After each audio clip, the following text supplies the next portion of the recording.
Alright, so this is a quick walkthrough of what I've done on this truck.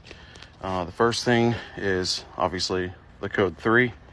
So for the Code 3s, you only have 2 speaker wires that are coming to this thing. This is just a speaker. And then in here, this is where I put the Code 3's main power.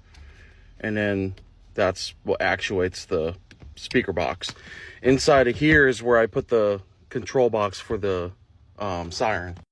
Because I can't show you guys how I did it on the passenger side, I'm just going to show you under here. So here is a piggyback fuse. Basically, I just tap into a accessory circuit that turns on with the vehicle's ignition. So only when it's running will this system actually turn on. And this relay right here actually controls the air compressor. I'm not quite finished with the finishing touches and whatnot. You know, I still got to cover this up a little bit more. But anyway, so this relay will turn on, and then it goes through a 30 amp fuse going to the battery. Always fuse, always fuse, especially on air compressors. So anyway, that goes up through here, and this is on the load side of the relay.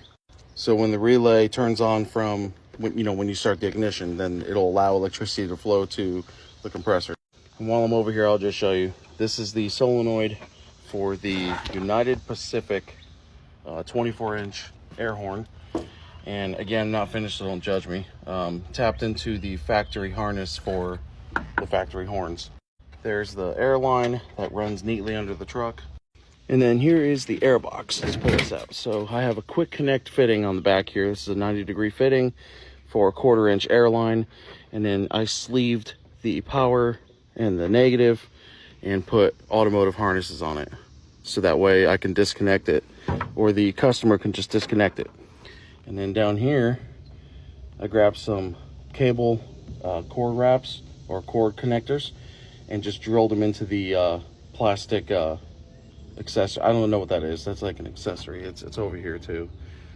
And then of course, for vibration mitigation, I put 4 rubber stoppers that you get from Ace Hardware, and just drill and mount it to the aluminum box.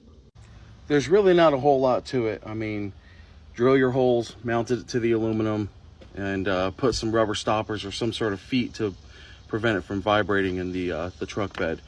And also to keep it off the bed a little bit, so when you go to bolt things to it, you know, it's not gonna push up where the bolts are, or the nuts rather.